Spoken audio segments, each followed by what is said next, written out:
give you that. It's gone 10 o'clock now. My clock must be 2 minutes fast then. It's a triple whammy of a show tonight, nearly, isn't it? We've got some really good guests and some good following up to do for other people. Yes, we do indeed. We do indeed. So tell us all what's on the show tonight, Marty. Then tonight we have our usual news feature. We have an interview with a guy who has a wonderful project. I mean, just out of this world. We have our usual monthly whiskey auction catch up with Carl, and after that, we're going to pay a visit back to Brona Conlon from the Listoke Distillery, who we met about 6 weeks ago. Time's flying. Time does fly, but I think it was about 6 weeks ago, and we're going to have a much better chat with her tonight. So, all action packed. Good. I'm looking forward. Yeah, so am I. To it. Shall I hit the button? Shall I? I think you hit the button for the news. Justin. Highlight of the show. Start on a high.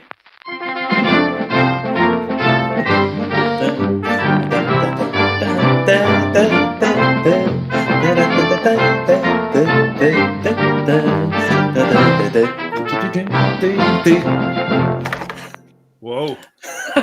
I think we should just play that and then start the show. If I'm honest, that's sort of highlight.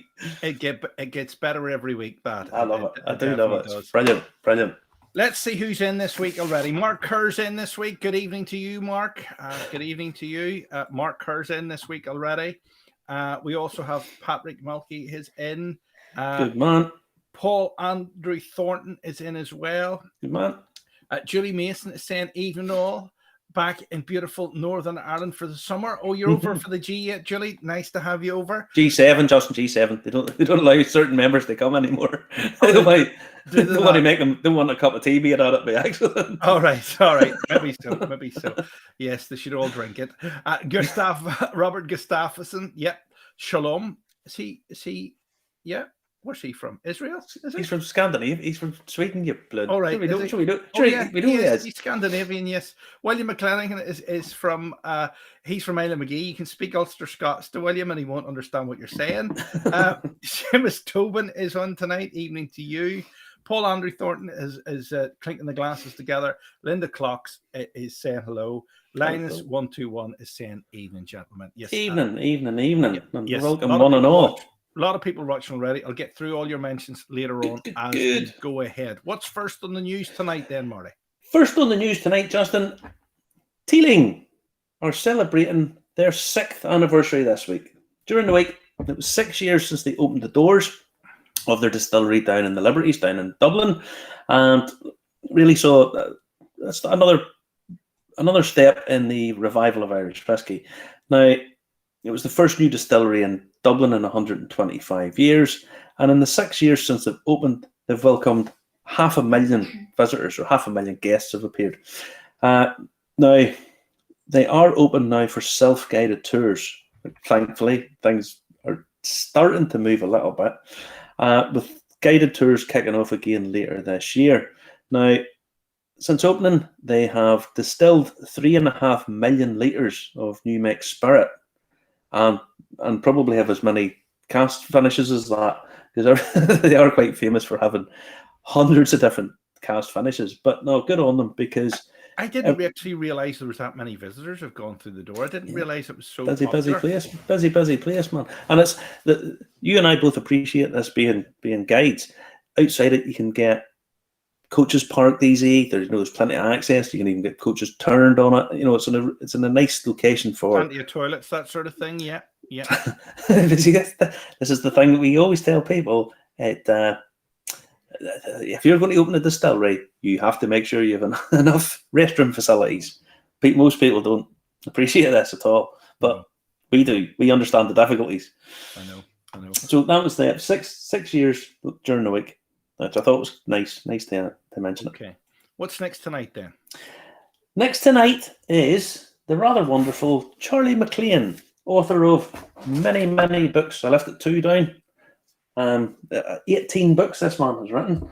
And in the Queen's New Year's honours, or the Queen's birthday honours list, he's received an MBE, which is well deserved. Now, he's written books such as Whiskeypedia, Malt Whiskey, The Complete Guide, Scotch Whiskey, A Liquid History, Whiskey Tales, and what's that? Malt Whiskey, the Complete Guide there. And he said it's a tremendous honour to be recognised by the Queen for a career dedicated to a personal passion, Scotch whisky. So well done, Charles. Well done. Well impressed with that. And deserve. It's nice.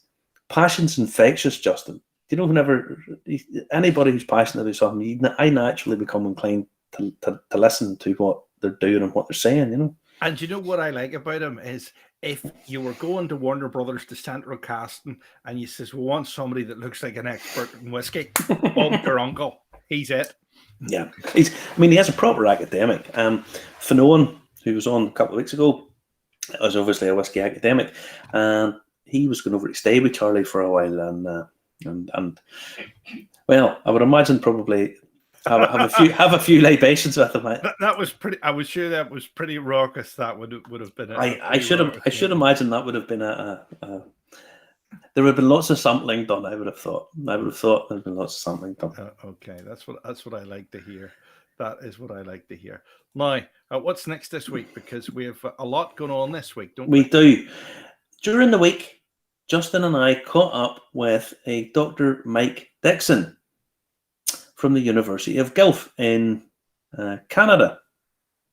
Now, I'm not preemptive. We did a little interview, and if you want to listen to the rest of the interview, it'll be on our podcast during the week, and it's all about this stuff. You see this, Justin? You see, this is a clue. See, no, it didn't go as far, but it's that kind of thing. So we're going to play a little bit of our interview with Dr. Mike. A wonderful guy he is. Very big whiskey collection he has too. Okay. You promised me Jeff Bezos on this show. You promised me Jeff Bezos, and we've got Dr. Mike Dixon, and he isn't even an astronaut. He's not an astronaut. Neither's Jeff Bezos. Neither's Jeff Bezos yet. Okay. True that. Amazon could collapse. You know, Joe Biden and all these guys are going to actually start taxing these guys. They're going to have to pay tax. So who knows? He'll not be on no space shuttle. He'll not be in a space shuttle, Justin. He might be lucky if he can afford. But if he's 12 miles outside his own country for more than 6 months of the year, he wouldn't pay any tax. That's true. Good point, well made. Yeah. I think he'd be all right. All right. We are joined by an actual proper academic visionary man whose project has left these earthly confines and is now up in the ether there somewhere. Dr. Mike Dixon, welcome. How are you? I'm just fine, thanks. And you guys sound like you're doing all right as well. Yeah, well, I have a Guinness and I'm doing okay. Mike, I've already sneakily opened my Japanese whiskey. I told you. I'm giving you. Now, the reason you're on is you have a project where you have barley in space. What's this all about? How did this come about? It's a bit of a bucket list issue for me. I want to put barley on the moon.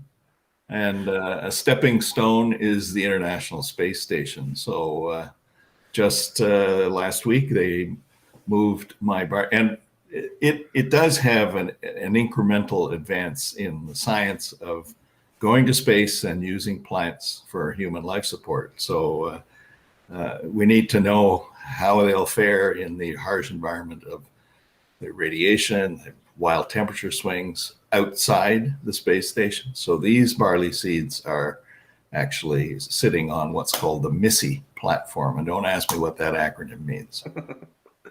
Now, the idea, let me get the idea of this. This is to see how the effect of cosmic rays and radiation affect the barley, the constituent parts of the barley. And it's up there, it's coming back again. Yep. So the radiation is one issue. The really dramatic swings in temperature, plus or minus 200 degrees Celsius, depending on whether you're in the sun or the shade outside the station. What I want to know is, will the seeds still germinate?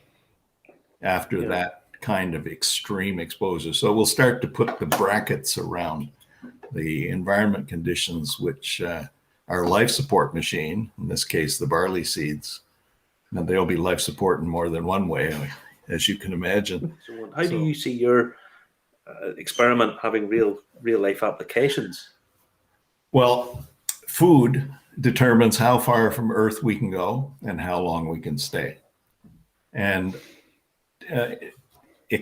figuring out the technologies required to grow food in a really harsh environment of space gives us technology transfer to areas, harsh environments here on Earth. I live in Canada.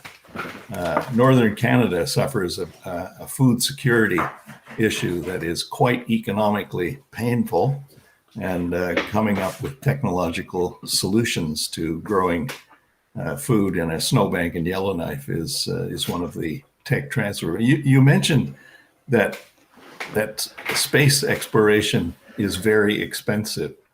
Indeed, it is, but you spend the money in your economy. You don't spend the money on Mars or the moon. You spend the money in the Canadian or the UK or even the Irish economy. Yeah, I couldn't agree more. I think that the single greatest achievement of mankind was setting foot on the moon, and the real world applications for that have been incalculable. Never mind the inspiration of it. The real world, in terms of logistical supplies and new management techniques, and the technology of actual engineering is just incalculable. Just the economic engine element of that activity.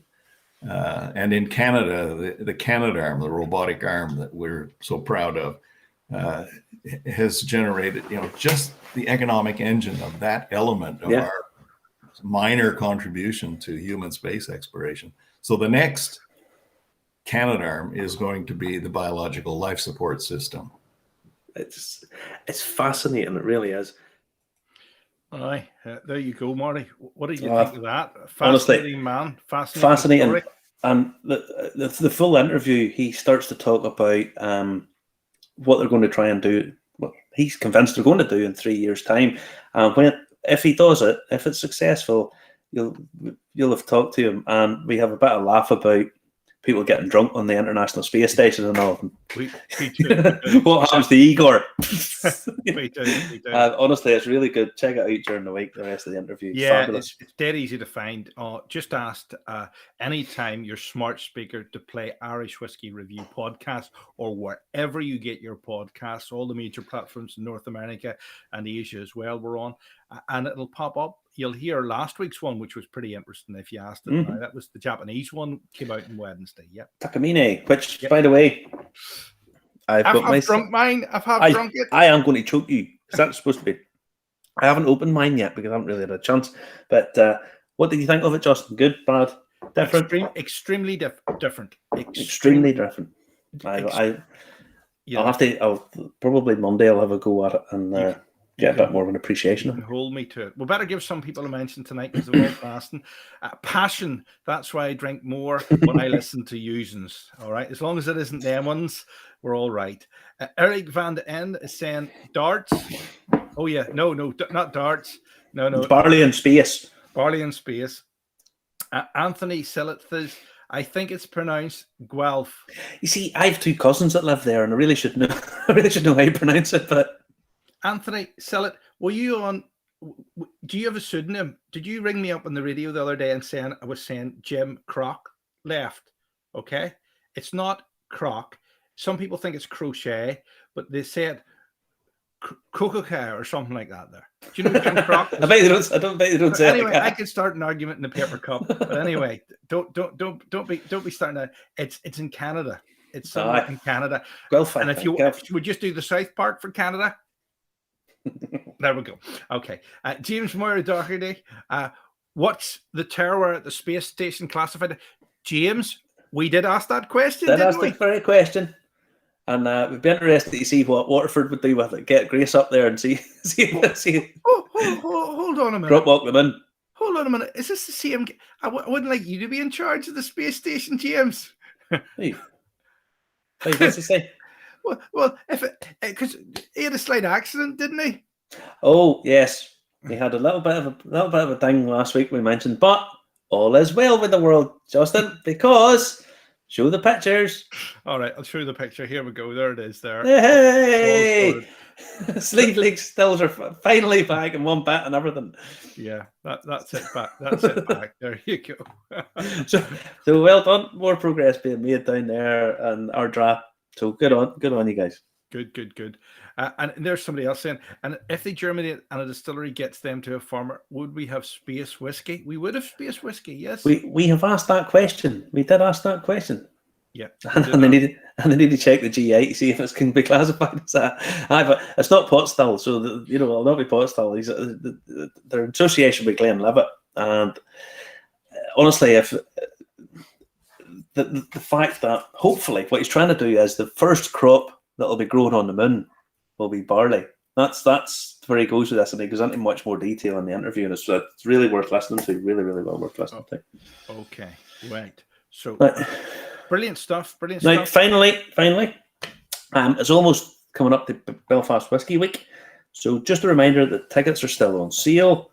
They range from a white pass. If you go onto the page, onto the website, there is the prices range from £6 for a white ticket all the way up to the gold ticket, which you can basically do everything.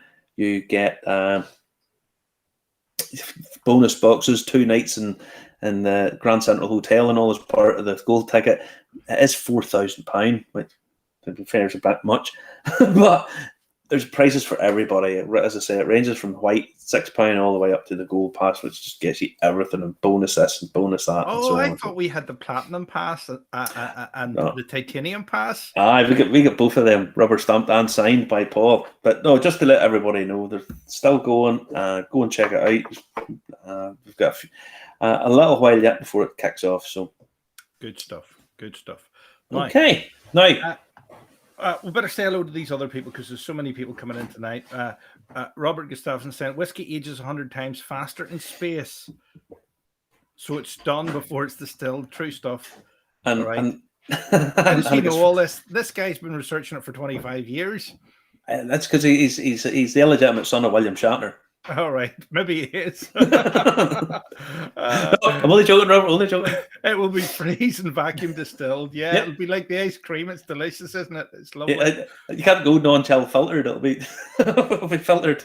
It'll certainly be chilled. Well, time to call on our first guest tonight, is it? Now we have to call on our regular auction guru to give us a rundown on what's been going on the auction sites and bring in our Carl. How are you, buddy? Hey lads, how's things? Good. Good to be here.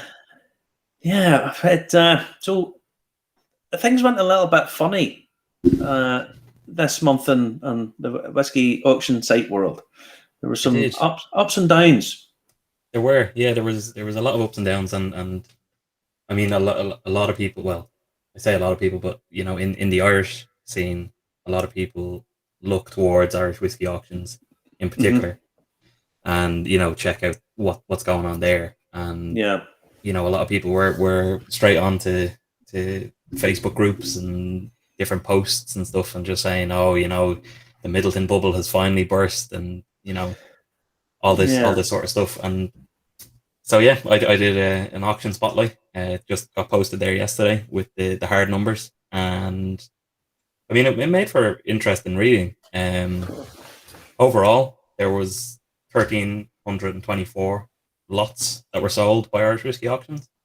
Of those, there was 41 that didn't sell, so 1,283 were the successful ones, and over the whole average. So just everything that sold, the average change was down 12%. 12%. That's wow. Yeah. So I mean, there is that little drop there, but we do have nuggets of increases. So this one here that's on the screen, this is the Jameson Rarest Vintage Reserve, and this is just showing on the app that I have coming out quite soon. So this here has, it over the last year, it really increased month on month about 10% increase, or sorry, 7.5% increase over the last 12 months each month, and it's just been very consistent. People love it, and people really want to buy it. And last year you could have bought it for €360, and now it's going for 620, with no signs of stopping. So it looks to be one that's going to stay around, and one that kind of has missed the drop, I suppose, in valuation. Look, I have a little bit of a, how would you put it, a theory on what's happened. A lot of people, a lot of time in their hands. That a lot of people were losing money, but they had furlough money coming in. They weren't spending as much, and people, and I think that sort of created a little bit of an artificial, a little bit of a vacuum, wasn't it? Yeah, I think there was a little bit of a bubble appeared. We could nearly be in space if we have the vacuum. Well, that's exactly it. Yeah. But I think there was a bit where it is like people just started buying, and the prices increased, and then they sort of increased a little bit. I have a friend who's a theory that once the Causeway collection from Bushmills arrived, that sort of pumped a lot of prices up. Everything sort of exploded a little bit. But I think so. Yeah. I think it's probably just a little bit of a correction rather than a bubble being burst. Yeah. Sorry, go ahead, Justin. This cologne collection. Yes. You were trying to get some of that at one point, Marty, weren't you? With difficulty. Yeah, well, I have all the colognes. I have them all open, sitting up here. The Virgin Oak I found really sort of tough to get, and then I happened to find a place that had a couple of bottles for sale, so I bought both of them. Yeah. So I have all of the colognes, and I know the dark rum keeps its value. It's been well up, but the other ones haven't really done what a lot of people thought they would have done. Yeah, like I know, like I'm on that cologne cult on Facebook. It's definitely not a cult, but yeah, they everyone there is drink and drink only mostly anyway, and I have two of the colognes myself, both open. Have the Chacolina and the dark rum, Jamaica dark rum, and the Jamaica dark rum, it was doing nothing for a year after it was out, and then I think it was the penultimate release that really kind of kicked it into gear. I think that's when people really caught on to cologne and what they're doing, and really bought into what Brendan and the team are doing, and the likes of the Belfast whiskey one that came out, the dark rum, that's really, really difficult to find there. I think there was only 80 bottles or so. Yeah, dark rum Jamaica, because people were actually buying it to drink. And in the last auction, the Pinot Noir, which I think is probably the nicest one, I got a sample of that, luckily, and I think that was the nicest one that they've released to drink. Mm-hmm. That went up 55%, and 100% over retail, which is €180. So yeah. Now another one that was sort of people were offloading them at one point. The Middletons, weren't they?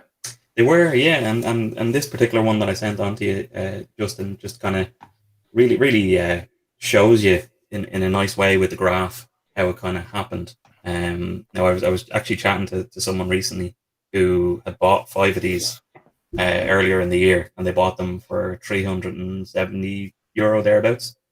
And I mean, you think, yeah, that's good the way it was going. You can see the top of the curve there is just over 400, 425 thereabouts. I think there's a max price on that. It's 525, and it just kind of, the last month just went down slightly. Last month again, way down, and then this month's average is €306, and that's over 6 different auctions. So that's Irish whiskey auctions, Whiskey Hammer, Scotch whiskey auctions, Whiskey Dot auction, and Celtic. So Celtic and Irish whiskey auctions both achieved €412 or €410. Celtic only had 1, but Irish whiskey auctions had about 6, and they had a range of $350 to $410. But I mean, you kind of have to take it as it comes, and that's why I kind of say to a lot of people when they're asking for a valuation, you can't just look at the top end, at the high price. You do have to take some sort of an average, because it's the only way that you're going to be prepared for what happens on an auction day, because it can just go like that, you know. Well, that's it. I mean, it's the same as everything else. There's a volatility there, and everybody will have their own theories, but I think with people having time in their hands and a few pound in the bank and whatnot, they thought, and it did create a little bit of a bubble for certain ones. I know some of the higher end stuff has continued to go up, whereas the Middleton very rares have bounced back down again. Yeah, I think they kind of just reached that kind of top of the curve, and they're starting to come down, and there's starting to be a bit of correction. And I think there's enough people who didn't buy into the hype, you know, at the start of this year, end of last year, and they're kind of seeing it now as a correction, and they'll be able to pick up some decent bottles. Well, I did. I mean, to be fair, I've said it a couple of times. I got rid of, well, not all of my Middleton, but I got rid of a lot of the Middleton bottles that I had. I basically traded them off for other bottles that I thought were undervalued, and I think I probably done the right thing there. You know, I think so. Yeah. Why is this Waterford here that's on screen? Why is it seems so volatile? The Waterford, the Pilgrimage, the first cuvee. What's going on there? Yeah, so this one is a very interesting one. So for those that don't know, Waterford, they opened up in 2016, I believe it was, and they started distilling, and they weren't going to release anything at all. They weren't releasing any sourced spirit. So they planned to have what they called a pilgrimage to the distillery in, I think it was March or April 2020. It was literally just as COVID hit. So they'd sold out their tickets, and the tickets you could buy a pilgrimage bottle. So it was a bottle. I believe it was 820 bottles, and you can buy it. It was €150 thereabouts, and that was fine. You know, a lot of people bought it. They wanted to support the distillery. They were going to go down. They were going to open it, but that didn't happen. And that was just at the height of everything going crazy for Middleton. And I think a lot of people caught onto it, and they were like, "Well, I need to get this bottle because it's gonna, explode in value. It's the first from a distillery." And that's where you see initially it went up to, I think it was €1,800, so it was £1,500 on some of the auction sites in the UK. Okay. And it just exploded. But now it's gone way down, and it's just gone down, and there's been spikes, but it's gone down and down and down. And even last Monday or Tuesday, Monday when Celtic Whiskey closed, it closed at €675. So wow, really fallen. The Teeling has been going the opposite way. It's been ziggy-zagging up the way. Yeah, exactly. Yeah. So this one I thought yourself and Marty would appreciate. Now this is the Teeling 24-year-old. This is the one that won the best whiskey in the world, best single malt in the world. And it's been touch and go for it kind of over the last year, but in the last 6 months when 2021 hit, that's where it really kind of started making some money. It hasn't really fallen below 400.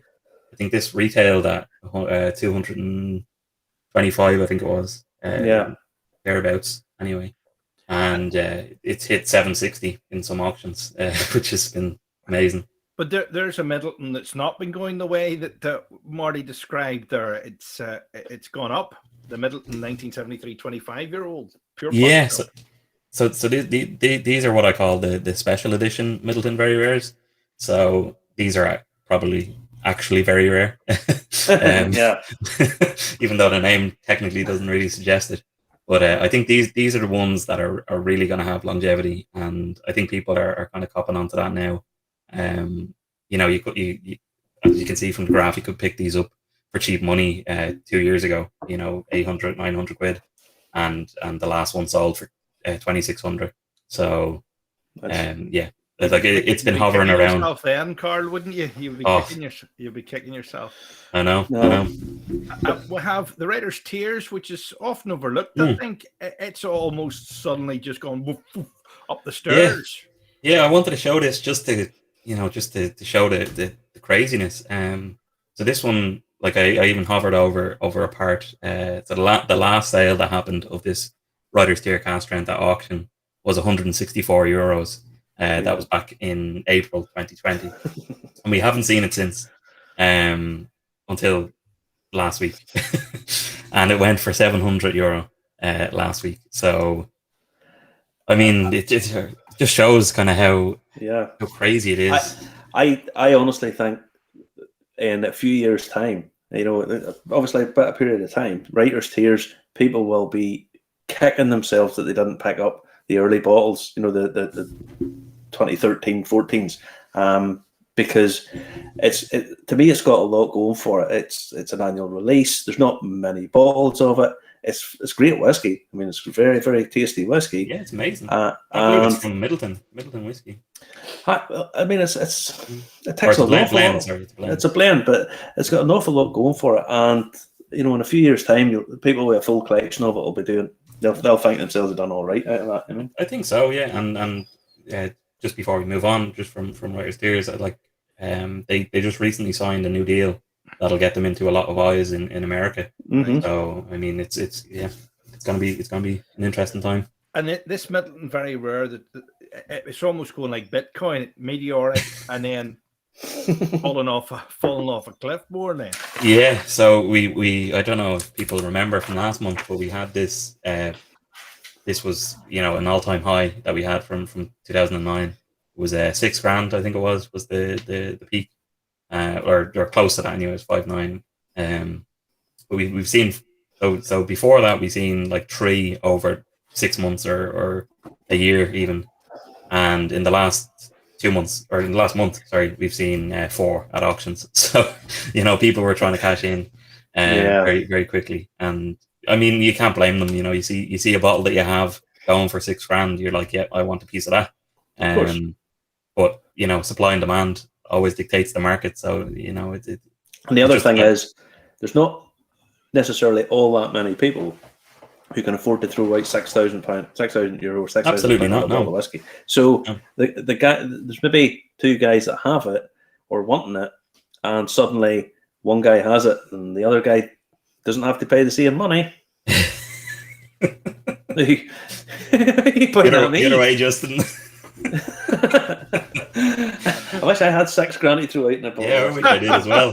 Like my Middleton collection only goes back to 2018, and that's when I started, buying them. I couldn't go back to 2017. Like it's £700.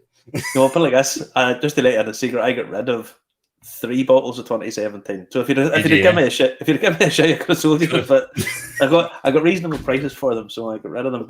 But basically, just traded them off to buy other stuff that I think's really undervalued. And I know the latest Redbreast came out, so the Redbreast, the Redbreast number 1 just went through the roof again. Absolutely, yeah. I didn't show a graph of that, but yeah, 3,600 or 3,200 was it? 3,200 euro. Like it was 36. Sorry, yeah. So 50% increase. Yeah, sorry, it was 36. Yeah. So absolutely crazy. Excellent, Card. Thanks for coming on again. Card, thank you very much, my son. Absolute pleasure. And, we'll catch up with you again next month. So keep an eye on the auctions. Card's eye on auction. Take care, mate. Take care. Hi, Marty. Fabulous stuff. Fabulous stuff.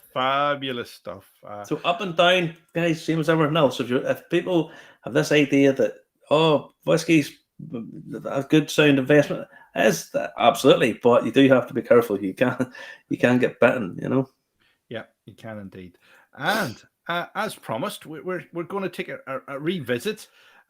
So it's Brown Owl is going to join us now again from Listoke. And there you go, Brona Conlon. Good evening to you, Brona. Brona, how are we?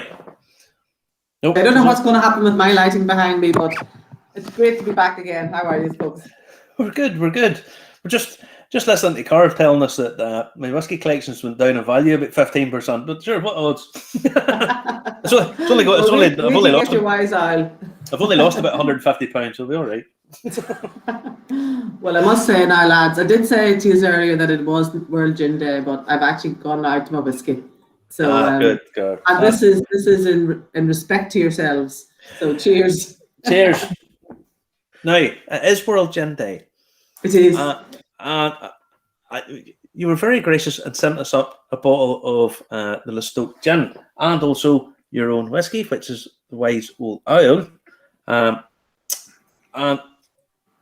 the gin was very nice, not necessarily for me. It's very perfumey, and I put tonic water in it, and it was nice. But my friend came over, who's a gin drinker, and she loved it. She ended up, she took the bottle home with her, and I was like, okay, I'll hang on to the whiskey. And so Joanne enjoyed it thoroughly. So she says, thank you very much for it. Excellent.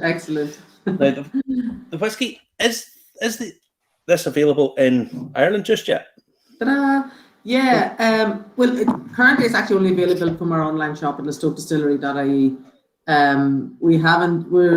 I suppose we're talking to different distributors, and really what's happened post-COVID is that there's a plethora of product now available on the market, and everything's coming out at one time.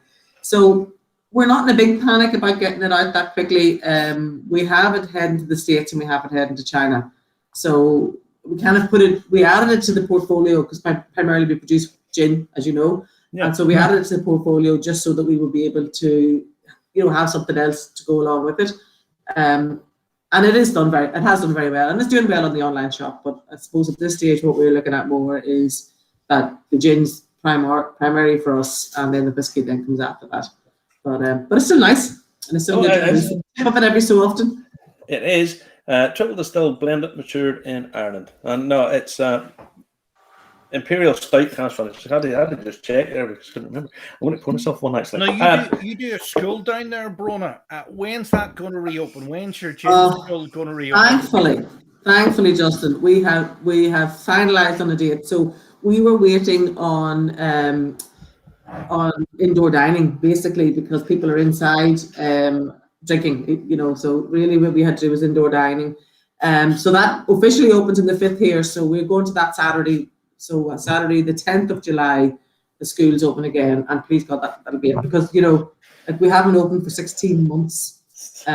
It's a huge part of our business. It's the buzz of the business, and it's just it'll be so exciting to get it to come back again. We just can't wait. We can't wait to get people back in the door, making their own gin, having the bands, having a bit of fun, and just getting on with it.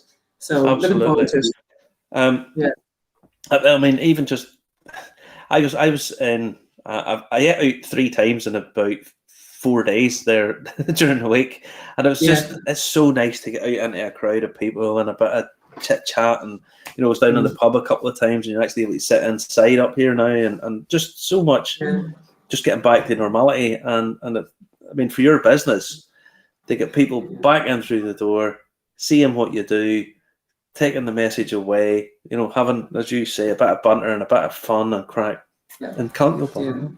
I think really, I mean, all the gin company, I mean, obviously anybody that's in the drinks industry has suffered the last 18 months, regardless, unless of course you're an off license and you did very well, thank you, and that's brilliant too. But I suppose really for us, we're still outdoor only, but we're still getting outside, and we're still sitting down in a group. And it's so funny because at one stage, we were out for dinner on Thursday night. There's 4 of us, and we just sat back and went, "Whoa, there's people around us."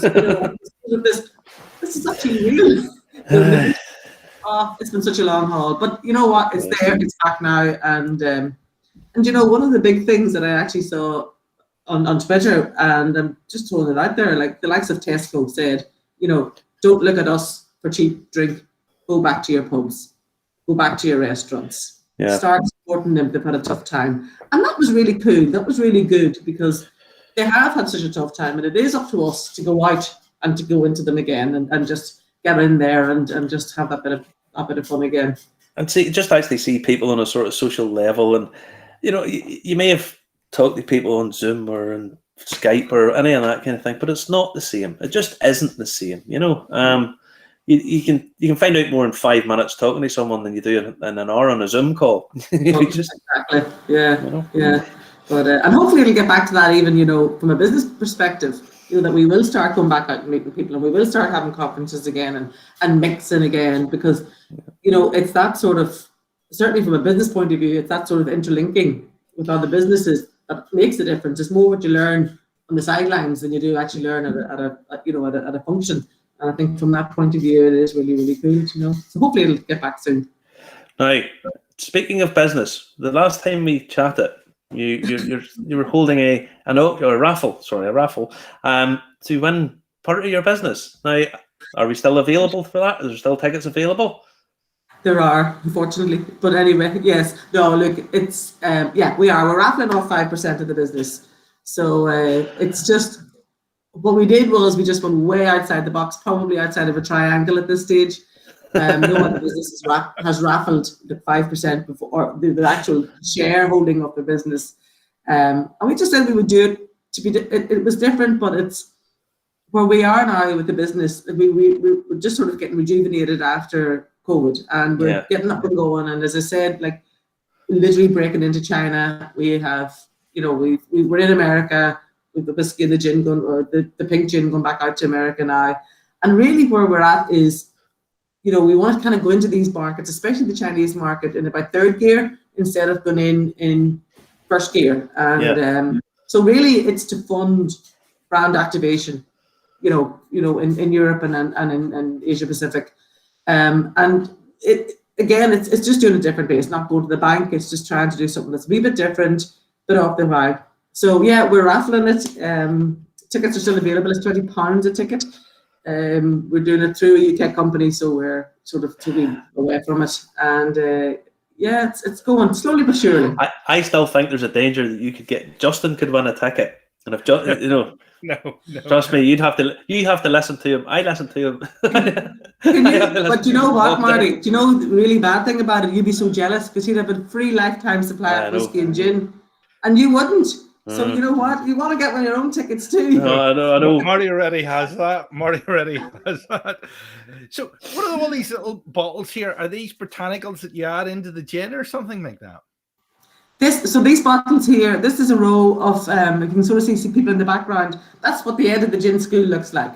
So there's 18 bottles there, all branded individually. Everybody's got their own name on it. And people have made their own bottle of gin out of about 50 different botanicals, distill it off themselves. Needless to say, they drink Listoke gin and tonic. We'll have to have, we can get whiskey now, the whiskey lovers, now that we have a whiskey as well. And and they make their own gin and bring it home with them. So that's what the whole experience of the gin school is. It's phenomenal. Are you getting a lot of interest from the north, obviously, because a lot of us have been jagged? And I mean, I've been down south twice recently, and it's starting to pick up, but it's still quiet enough. It's still slow. Yeah. We actually, I would say, up until we did close, I mean, we certainly would have had 30% plus.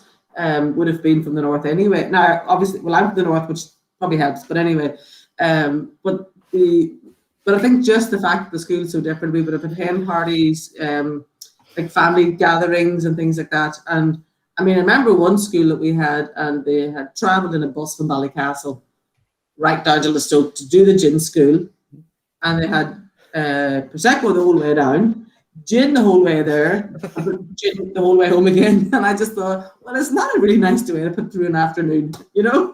Yeah. Oh, I bet you the bus driver had to listen to some stuff on the way back. Earphones on. Absolutely. I actually got a letter this week that one of the companies that I work for, doing the tour director, tour guiding for, is actually starting to do tours in August. So there will be, obviously there's a plan to open up and hopefully get everything moving again, you know. And so I would imagine they'll be looking forward to the coach parties coming down, the groups coming down.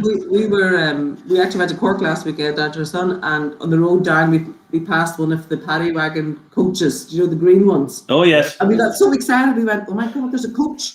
You know, there's a tour coach. And it literally was the first one I'd seen in 18 months. Like, it's, you know, it's unbelievable. So it is happening. It is happening. And it'll get there. It'll get there. I mean, honestly, it's just coming slowly but surely, and just everything go all right. Fingers crossed, and everything get back to normal again. Now, It will. where did the concept of the oil whiskey come from? Where's Wise Isle. So the whiskey is Wise Isle whiskey, so you can see it there, and there you can see our oil. Excellent, Justin, perfectly timed. So our gin branding. Oh, this is back to front. Our gin branding is the Isle from the Listoke 1777, and we wanted to keep them connected, but we didn't want to call it the same name. Basically, I think it could be very, very confusing. My point is that Hendricks don't make whiskey and Jameson don't make gin. So we sort of went with the Wise Isle. So we're keeping the pencil Isle, that drawing off it, which you can see in that picture, as sort of as the logo for the Wise Isle. Plus, Wise Isle whiskey, WOW, wow, and it is pretty wow whiskey. So why not? I tell you, it is. It's got a real nice. Different mouthfeel and texture to it. The oats, the stout cast finishes. I like a stout cast finish, if I'm honest. It gives it a nice creamy mouthfeel, and for me, mouthfeel and finish is really the best aspects of the whole whiskey. If it feels nice in your mouth, it tends to have a good finish, and then the whole experience is nice. And it is. It's a nice whiskey. It is very affordable too. It's not much as a bottle. It's €35 a bottle online. Yeah. So it's very, very affordable, and so if anybody hasn't tried it, I would recommend it. It's very nice. And no, I reckon you got the idea of that oil from somewhere else. Maya, no, it's not from the late. If you actually look at that oil, you will see the botanicals from our gin. You can see the juniper berries, you can see the wood from the roots, and you can see all the pines and everything. So, that's so. But you know what? I could maybe lend the my oil for the logo, because that would be quite good as well. Actually, did I tell you before? We used to have two barn owls. I should have sent you a photograph of them, Justin. Two barn owls. We had a bat the other night. A bat flew into our house. I'm like the monsters of the Addams family. A bat actually flew into the house. I would say it was a vampire actually flew in and thought, no, Justin might be a bit sour of flying up somewhere else. Let's send a bat in instead. Right, dead off. Probably something like that there. Listen, one of my best birthday presents, I think, was for my 9th birthday.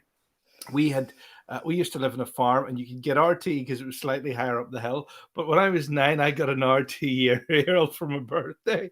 It's still here, and I got it so as I could watch the Late Late Show, and usually a James Bond movie thereafter as well. So don't worry. I know it isn't, but I couldn't resist it because I didn't think RTE started up in 1923. Back when you were 9. 1923. That's a bit unfair. But I was going to tell you, actually, because the Late Late is the two owls. So we had two, is the owl, the barn owl. So we had two barn owls at one stage. And guess what they were called? Hold on. Pinky and Perky. No, Gay and Burn. No. Gin and tonic. Gin and tonic. There you go. Well. The prophetic. That's smart. Isn't smart? Then gin flew away, so we only had tonic. It wasn't as good. Oh, right. So I don't know now what happened to the other one. You really have preferred tonic to go instead. Bruno, what's your background? You started your distillery. So how did that come about, or what's your background in business? In business, well, I suppose where I actually started off, and my training is I'm a qualified nurse and midwife. Mm-hmm. Like so many other people that went from nursing into the food industry. So I was in the food industry then for about 15, 20 years, and then we set up Listoke. I was working, worked with the Poaching brand, which has been launched since Mad Marcher. And whenever we moved on from that, I decided to set up the distillery. So we were first to do the gin school. So with the distillery, we were sort of going, okay, we know gin's a trend. It was 2016. The UK was in peak gin season, I suppose. We were only getting started. Pink juniper. And Pink juniper. Pink juniper is right. It was right. And so we were only getting started. So really, what we decided to do then was go, okay, we'll launch a gin, but there's this option of a gin school. Should we do it? Should we not? You know, trying to decide. And we sort of thought, just give it a try. Nobody else has done it. Why not? Same as what we're doing with the raffle. Just give it a try. Nobody else has done it. Why not? Except for the gin school was really successful.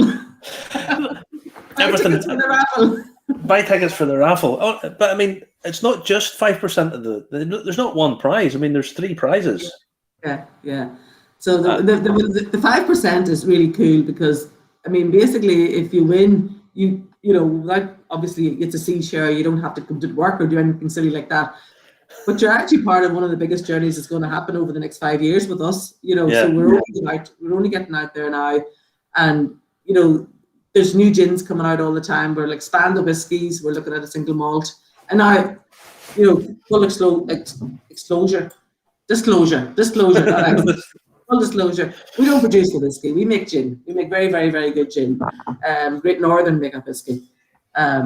And then we work with the flavors, and you know, we bring back the blending of it together.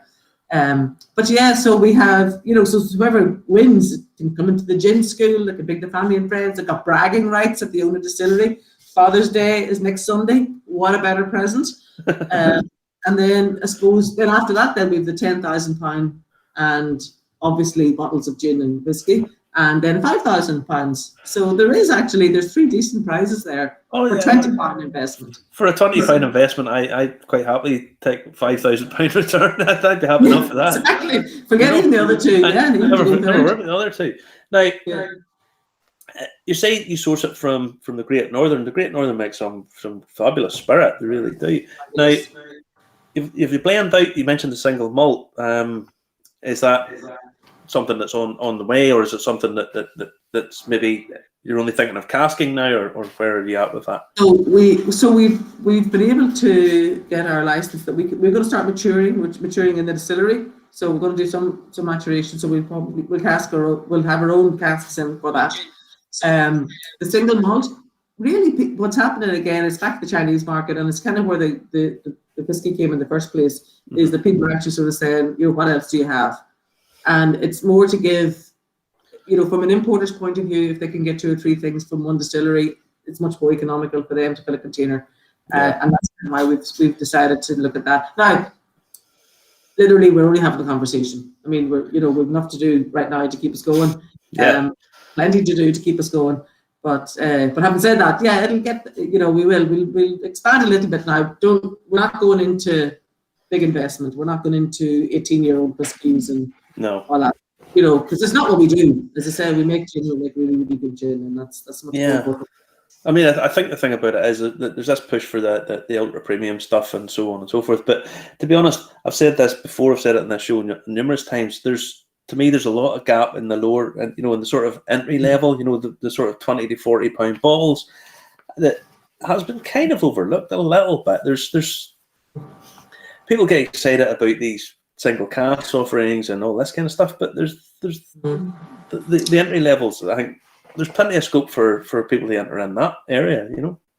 Well, I think what it allows is if you go to somewhere like the States and, you know, with all due respect to Jameson, but the people, you know, but the consumer is ready to move on from Jameson, but they're not really ready to move on to the high end. They do need that middle ground, and that's where, you know, the likes of ourselves. And you've got Silky, and there's loads of lovely ones out there that are variety really, really is the spice of life, Bruno. Really, totally, absolutely. The more you taste, the better it is. Well, I always say that you know, people, there's plenty of people about that can't afford to buy 150, 300 pound bottles of whiskey to drink them or save them or whatever. So whenever you're bringing out and letting them have a range of tastes and flavors, everything from, I don't know, the red Earl, it's nice, lovely light berry flavor, your stout, creamy whiskey, etc., etc. So, you know, people will take a gamble on something at £30, but they'll not take a gamble on something at 90. You know, they just won't. They can't afford it. But no, it's an interesting times. Now, you had a container of whiskey or a container of spirit heading to China that took a bit of a detour, or get held up. Oh yeah, with the front of the Suez Canal. Yay! How did that get resolved? Did you get it over okay in the end? Just about. Literally, in the end up, thankfully there was a Chinese chap helping me because it was all done in China, like. But eventually, it had to go to a different port and be taken off, and then it had to be road shipped to the trade show that was on as well, so that we could make the trade show in time. So somebody drove down and brought some bottles back, and then the actual container then came back later. Came a couple of days later with the rest of the stuff for the rest of the show. But it got there. You got there. And the trade show. Yeah. The trade show was successful. My little picture of the Suez Canal with the yellow dot saying that's what your product is. So the trade show go okay for you? It was very good. Yeah, it was very good. Yeah. It was, and again, it's back to, I suppose there's a lot happening out in Asia, and Russia actually is huge as well at present. And those export markets are really just starting to open up properly for everybody. And it is for everybody because, there is room there for everybody to get in. The Chinese are a bit weary, a bit unsure yet about gin. So if they think you drink it straight and, maybe it doesn't taste then like whiskey, obviously. But once you start, getting it into them, explaining to them, that they need to add tonic and add a bit of orange, whatever else, then they get there eventually. All these guys, I mean, you have to remember a lot of them have just different palates. A lot of the flavors that we are used to, it's totally alien to them. And getting that sort of transition, it's a hard thing for some people to do. Yeah, well, they're going from Bijou, which they drank day and night, to now having having a nice. But cocktail bars actually also are becoming quite big. They're becoming very Europeanized, which is great for us. Anything Western is what they're after, really, isn't it? Yeah, absolutely. You can get things set up. Now, you have the gin school going to open up in 10th of July. 10th of July, and that can be booked online. And what number of parties or what size of parties can come down? And so we have 18 pots, so we can hold 18 to 20 people comfortably. We're starting off for the 12th on the 10th of July with just 12 people, just to allow for social distancing. Having said that, if somebody had a group that was coming together, we have a couple of hen parties booked in that would doesn't count really because they're all together anyway. Yeah, and if they're together anyway, that's fine. So, but we'd like to think it'll be ramped up and we'll be back to normal by sort of middle of August. Yeah, and see how that goes. And what's the cost if a party wants to come down and go to the school? Is €95 a school, so that includes bringing a full 700ml bottle of gin home with you. I was going to say wine actually, but anyway, it is definitely gin. But actually, the other thing that we have is we've also got a thing called the For Sip Society, and we send out a new bottle of gin every month if you're part of the society. So. Different people, and it's the first time people ever taste it. So we have different flavors like, cacao and chili and sort of different botanicals for different gins across the year. So it's a bit of fun too. And do people give you their opinion, or do you hold it online as a Zoom call and see how you gauge people's reaction, Bruna? Yeah, we haven't done the Zoom call bit with it, Marty. What we're doing is there'll be a lot of feedback coming on just on Instagram and those sort of ones. That's a nice thing. You're getting instant feedback and maybe possibly some product ideas for the future coming off that too. Oh, totally. Yeah. I mean, the chili and cacao, we actually ended up, we put it on shelf we put it up in the shop because people were looking for it. They were looking for more bottles of it. So we just ran a small batch of it. We ran a 50-litre still. And it was very good. So it's good. Yeah. And your still it's a slightly unusual type of still. There's it's the ice still. Yeah. Ice still. Yeah. So it's like an iPhone version of the dial-up phone. Easy way to put it. For gin, you don't need copper because copper is needed for sulfates in whiskey. But you don't need it for gin because you're using grain neutral spirit anyway. Yeah. So this is very, very precise, and it just means that it cuts off every single time at the right place, and that every batch then, given that you put the right ingredients in, but that every batch, basically works together. Yeah. When Justin wins the 5% share, I don't know what. Brona, you're pre-warned. I don't know what could go in there. It could be anything, anything. Chicken wings, anything like that. Well, actually, there was somebody who suggested making a gin with chicken skin. Yeah, Hasn't happened yet, but I have been asked. They do these mezcals. They do a mezcal that they make with a hung chicken thing. It's very complicated, but no, it's as I say, I love what you're doing. I love your enthusiasm. I like your innovation. I like everything that you're doing, and I really do wish you all the best. But like this Father's Day present, honestly, Yeah. this is nice whiskey. It's nice wee whiskey, and it would be 5% of a distillery. Many fathers would love that. Which, if you get 5% of a distillery, means you get a few bottles of this home with you as well. So, Brona, honestly, thanks for joining us. Thank you very much. We'll get a catch up at some point in the not too distant future. So, yeah, absolutely. We'll do a tasting and we'll do a competition with some whiskey in it soon. Excellent. Okay. All right, Justin. Okay, Brona, Marty. Thanks a million. Thanks very much. Bye. Bye. There you go, Marty. Fantastic stuff. Really good stuff there. This evening, eclectic mix of guests and some surprises in the value of whiskey prices as well. Yeah, really good. It's nice to have Carl come on and explain a bit more in depth. He does have the Whiskey Companion, where you can go and read much more on a little bit pieces other than what he said to us tonight, and he does that every month. Do watch the interview with Dr. Mike, because it was fascinating. It was very funny in places as well. Whenever you hear about, we start talking about people getting drunk in the International Space Station and stuff, so it's quite funny. So get that. It's out on Wednesday. It is indeed. Yes, yeah. Wednesday, it's out indeed, and there'll probably be a full version out as well on YouTube as well later on in the month once this has gone its full gamut of viewers as well, because we're averaging about 3,000 viewers every week, which is pretty good considering we're heading out of luck. William's asking us maybe we could do an Irish whiskey review tour down to Listoke. That's a possibility. We could do a tour that far. We're still waiting on the final numbers for COVID to lift. So we will be doing the tour. Don't worry, we will be doing the tour. Remember, if you want to be part of the tour, buy me a coffee /Irish whiskey. Sign up for annual membership there, and there is an included tour in the basic annual membership. We're also exploring further afield, Marty, as well. You've been thinking about it too. If we're allowed to go. If we're allowed to go, possibly what we could do is we could charter a little boat and go across from the north coast here over across to maybe Campbelltown or Islay.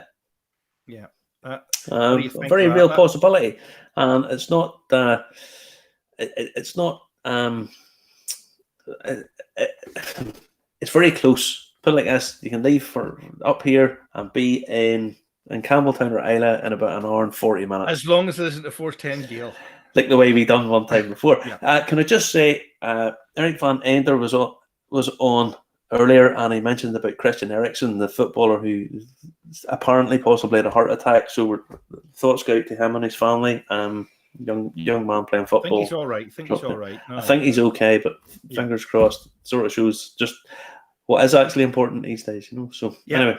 And James is a way off to put cotton wool round the stills. Yeah, I have a pile of polystyrene here that I got.